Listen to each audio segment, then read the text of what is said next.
What is up, sports fans? Welcome back to another episode of Pez's Picks. I'm Jeff Hartman, joined by the man with the picks, Pez himself. Pez, March Madness, what's up?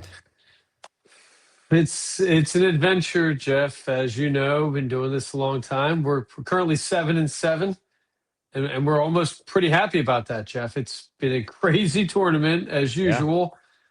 A lot of games coming down to the last couple minutes, and I think what we're learning, the big blue chip names have deeper benches, and these guys kind of ran out of gas. These smaller schools that kind of challenge things.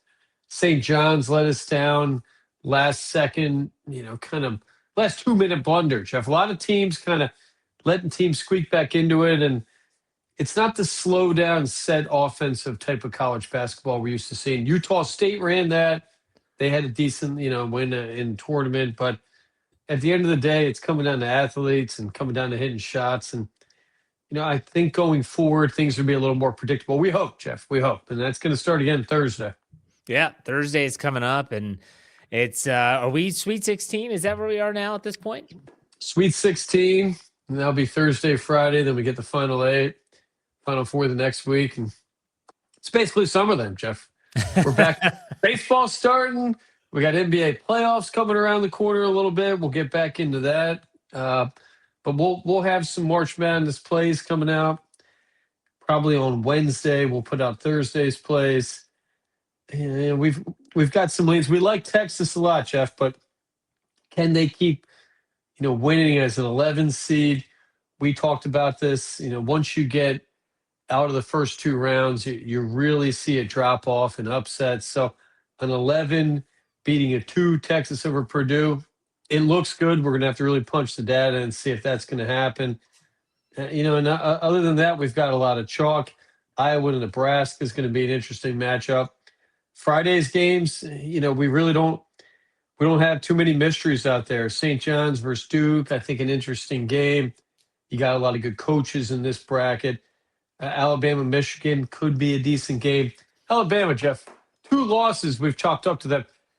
How's this team winning when their starting guard, a 20-point scorer, gets busted with like 3 pounds of marijuana, Jeff? How are they winning games? The guy got arrested 3 days before the tournament started. You're telling me nobody else in that team's involved? What the hell's going on, Jeff? What?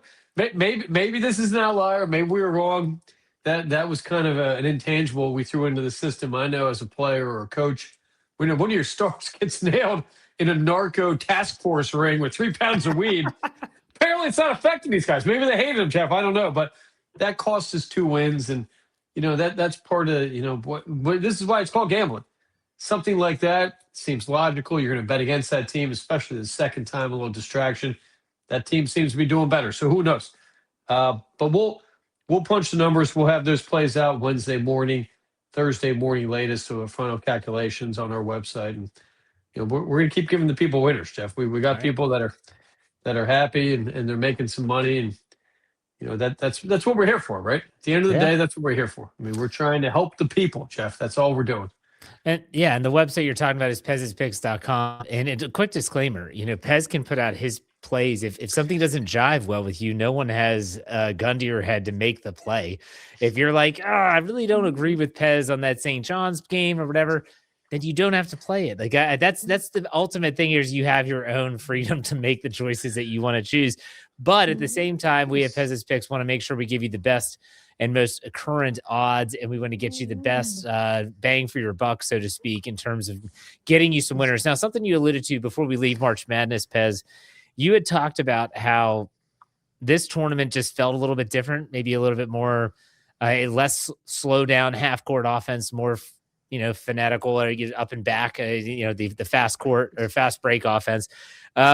Do you feel like this tournament's been better or worse? And do you think it's been trending more towards chalk, or that there's been more upsets this year than last year? Maybe a couple more upsets, but when we look at Thursday, you've got an 11-2 Texas Purdue. Other than that, we're looking kind of at chalk. I mean, Iowa, Nebraska, 9-4. We've got 3 number 1 seeds left, Arkansas, Arizona. Illinois, Houston, probably the best game on Thursday, probably the closest game. And then on Friday, we've got 1 seeds, Duke, Michigan, Iowa State, interesting game. laying points. They've got some injuries there. But it's been pretty much chalk again.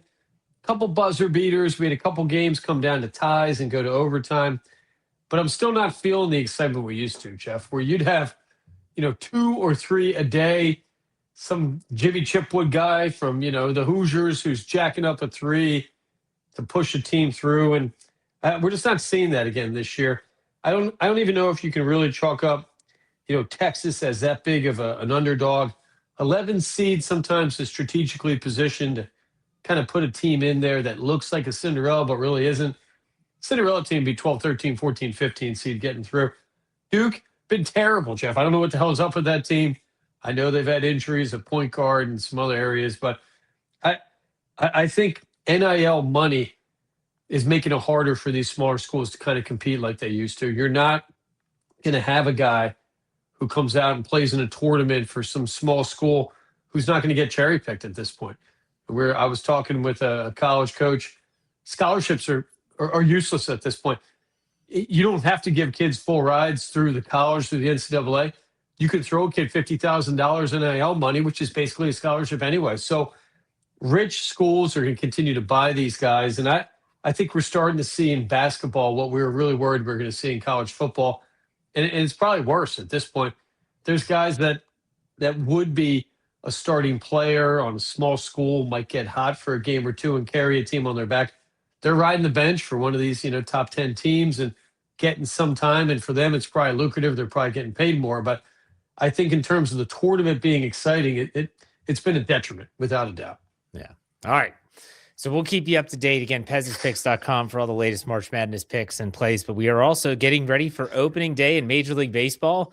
It is, I think, the kickoff of the spring for me when baseball is back. I'm not talking about spring training when they're down in Florida or in the Grapefruit League, all that stuff. I'm talking about when the Major League Baseball regular season kicks off, opening day. Spring is here. It's that and the Masters, those two events, warmer weather, longer days. What do you think about opening day, Pez? It's too cold, Jeff. It's too cold for baseball to start. What are we doing here, right? Why?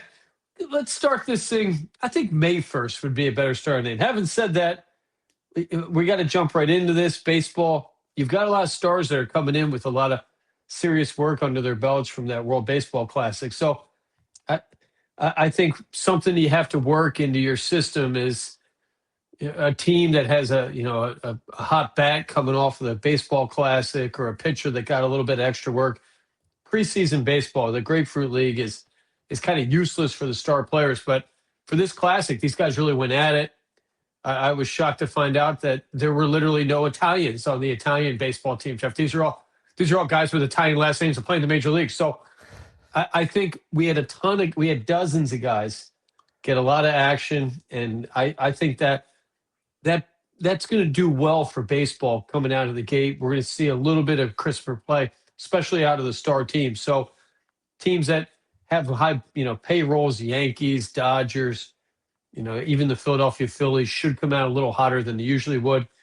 I think the Mets are looking to have a hot start, and that, we were talking off camera. That Skeens is jumping at me Thursday, Jeff. How could we not take him up against the Mets? I mean, yeah, he could plus 115. He's up against Peralta, though, and, that guy's tricky. So I don't know. Again, always smart at the beginning of baseball seasons. You're not going to bet this every day. It's not like going to the track and you got your 10 bets lined up. Tread lightly. We're going to try to find winners. This is going to come out. We already put the Instagram out. So we're taking – you have to bet the opening game now. You have to. Wednesday night, Yankees, San Fran. Kind of a weird matchup, Jeff. I don't know where they came up with this, but we'll take it.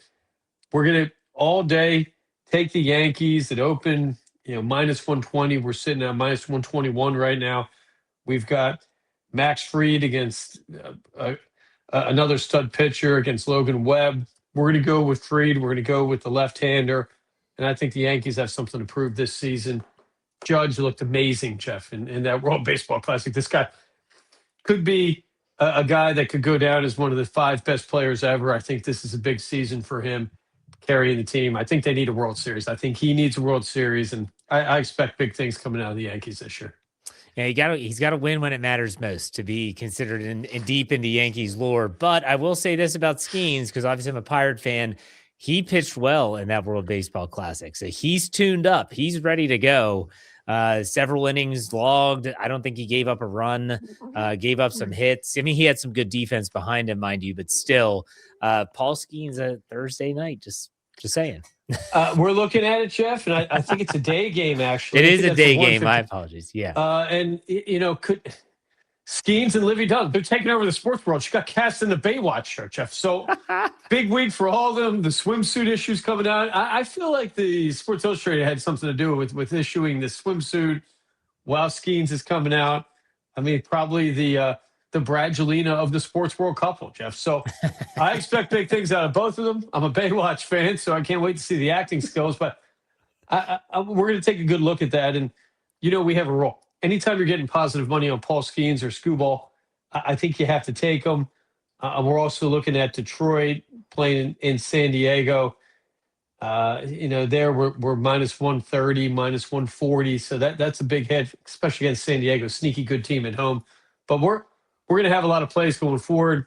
Thursday, Friday, Saturday, Sunday, we're looking at 4 to 7 plays a day, baseball, college basketball, NBA. So we're busy, Jeff. We're busy. People are getting their money's worth. I hope people are logging on and making that money. We're going to keep doing it. We got a casino strategy videos coming out shortly on how to play poker properly, Jeff. And that's something I think it's good for the kids to know. You can't go to a poker table and not know the rules and not know the basics. So we're going to be working that out too in the coming days. We're working out some technical, things. Sure.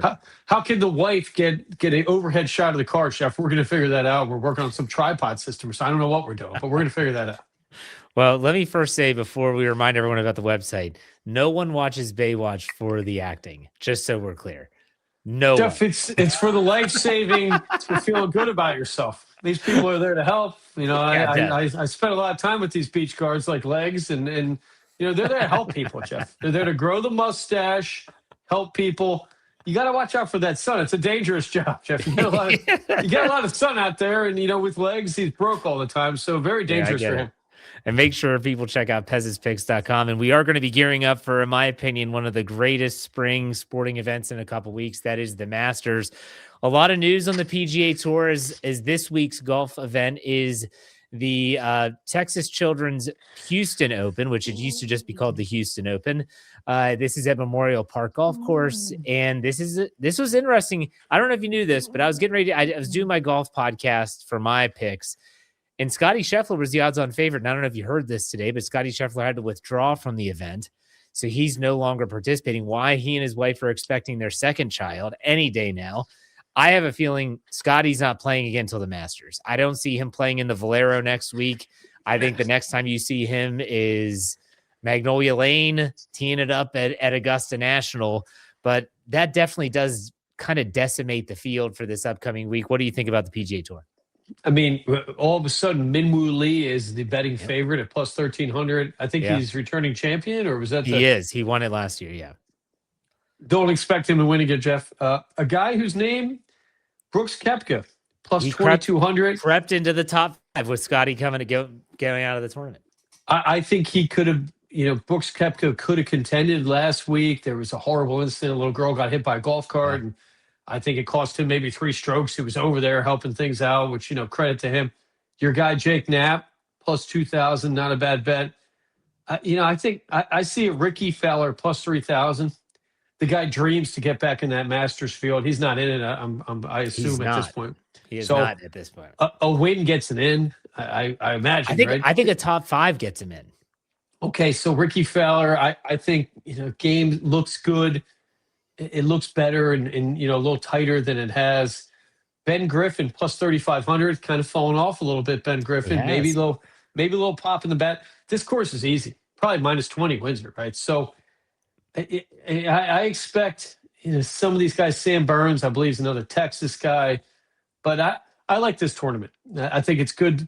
It's good to have these guys who are competing for spots in the Masters, which is kind of the Daytona 500 of golf, I think, and I think there's going to be a high level. Chris Gotterup, another guy that I think is already in the Masters with 2 wins, but a guy that could fine tune his game. And it kind of looks like a Masters winner to me. I wouldn't be shocked to see a jacket on that big lug. Putts it well. He's sturdy. And you know this as a golf guy that it's physical playing the Masters. You got to be fit. You got to walk those hills. And Tiger Woods, Jeff, coming back tonight. We're taping Tuesday. TGL final. Could be the first one I watch. He's coming out. He's saying if he hits well, he's playing in the Masters, Jeff. This guy's playing in the Masters. What? He's had his 14th back surgery, a collapsed lumbar, and he's playing in the Masters. What better could we ask for, Jeff? What better? I don't know. I don't know either. I'll tell you what, though, I do like your thought, and I kind of lean this way as well. Players that need good finishes the next 2 weeks if they want to get in. You mentioned Ricky Fowler. Sahith Theegala is another one. Tony Finau has not qualified for the Masters. These are the players that I can't say that they're pressing. And I think this is a double-edged sword because sometimes when you get that feeling like I need to go out and go low, you press too much and that turns into something really bad. Anyone that's golfed knows what that feels like when you're trying to do too much and it turns out to be detrimental to your game. This is going to be an interesting tournament without Scotty Scheffler this weekend. I think it's open for grabs, if I'm being honest. I mean, a wide open tournament for a good cause. I think the kids, the hospital comes right up to the course. So a good week for the PGA. But you're right about pressing, Jeff. I went through this on Saturday. I played with that 6-string JMU putter. Did you see my 330-yard drive, Jeff?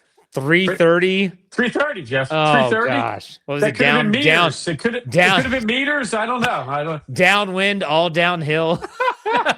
Super dry conditions. Jeff, I learned something. You can't take a couple months off of yoga. Do it in the morning and then take a jacuzzi and then go golfing. I tightened up a little bit. Slow day, Jeff. We had our first warm day. We're waiting 5 minutes on every box. I mean, that's not fun golf for me. It took 4 hours and 40 minutes. So Good to be out there. But I did pull to the Twisted Dunes, which is a kind of legendary course down around the Atlantic City area. It's an old sand, gravel, cement pit. I don't know what the hell this thing is.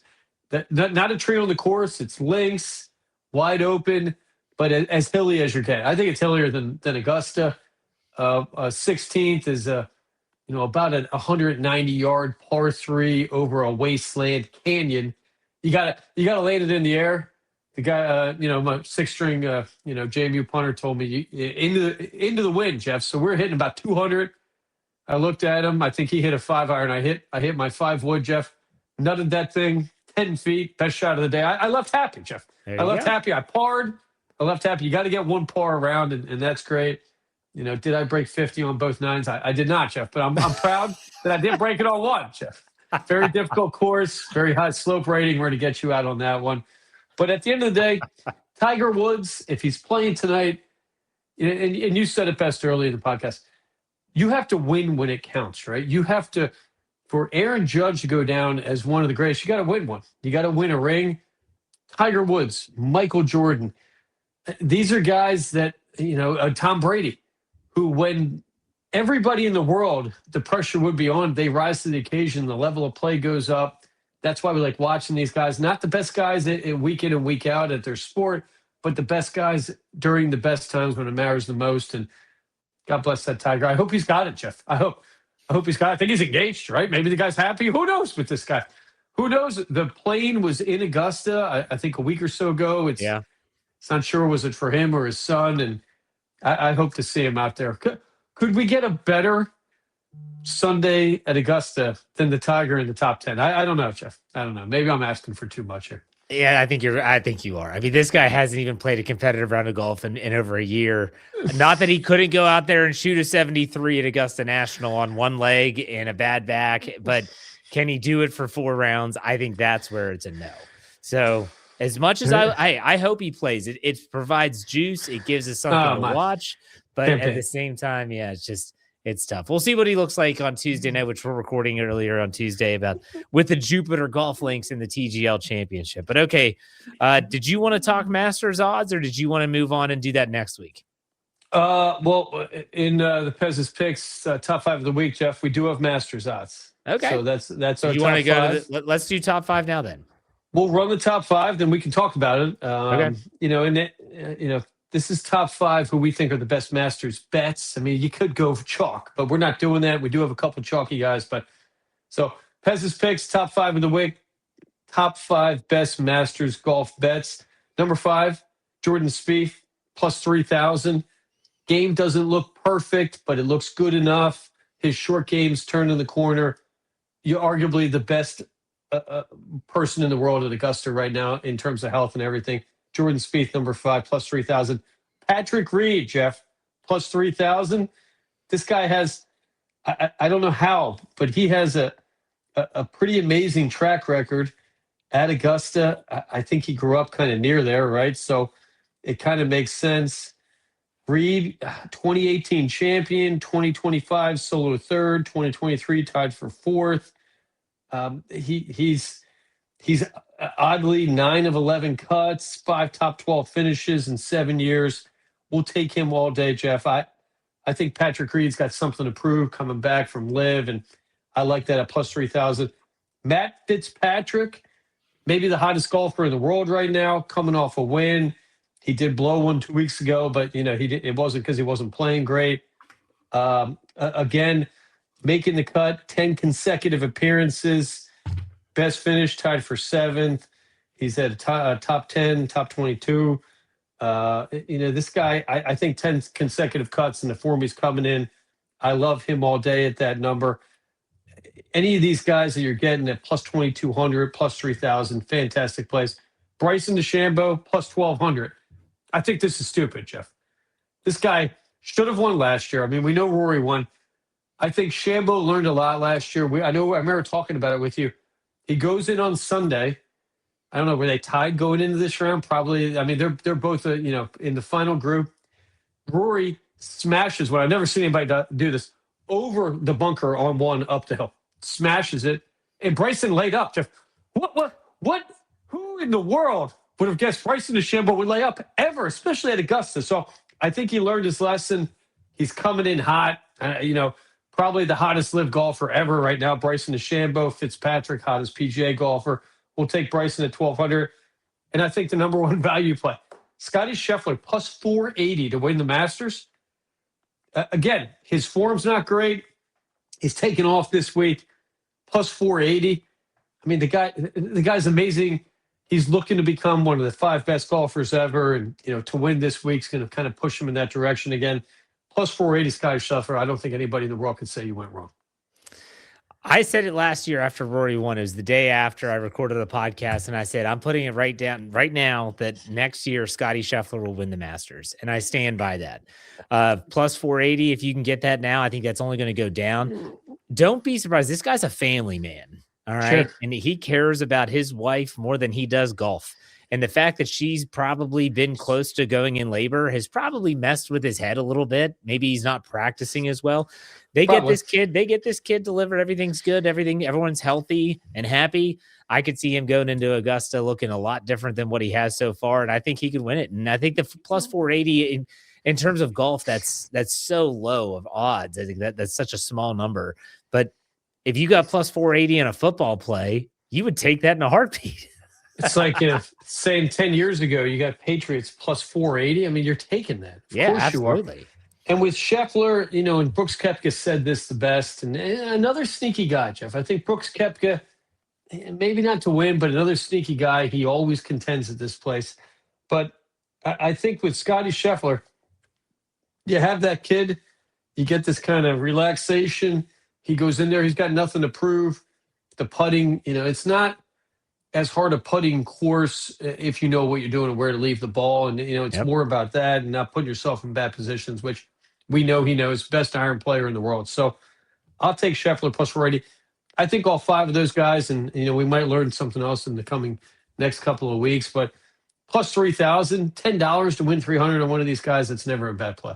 No, not at all. And we'll be talking way more Masters as we get close, because obviously this week they're in Texas. They stay in Texas for the Valero next week, and then we gear up for the Masters, the first major of the 2026 season. But Pez, good top 5, man. Any final thoughts? Bin Woo Lee, Jeff. I hope this guy wins. I'd like to see him at Augusta. I think he's an Augusta type of guy, and I hope to see him. And Maybe McIntyre, maybe Bobby McIntyre, not a bad long shot play. We'll be talking about him coming soon for the Masters too. Ooh, a lefty. The lefty. Weird course for lefties, right? Scotland, yeah. There's a lot of I love the majors because when you get like the Tyrell Hattons and the John Rahms there and the Bryson DeChambeaus, it's a full field and it's the first time they only do this 4 times a year. So I'm going to be looking for that for sure. Arizona plus 400 to win the national championship, Jeff. I don't know why anyone's not jumping on this. I'd get on it. The most. Go ahead. We put that out for people to get on. It's still out there. Duke plus 420. I don't like what I'm seeing with them, but Arizona plus 400. You're down to 16 teams. I don't think there's a more complete team. They can get to the hoop. They can shoot from outside. I love that all day, Jeff. All right. Good stuff, Pez. Make sure you check out Pez'sPicks.com and make sure you check out Pez on all your social media platforms, YouTube, TikTok, Twitter, Instagram, at Pez's Picks, no matter what. Pez, I appreciate your time, man. Take it easy. We'll talk next week. Enjoy the basketball. Adios.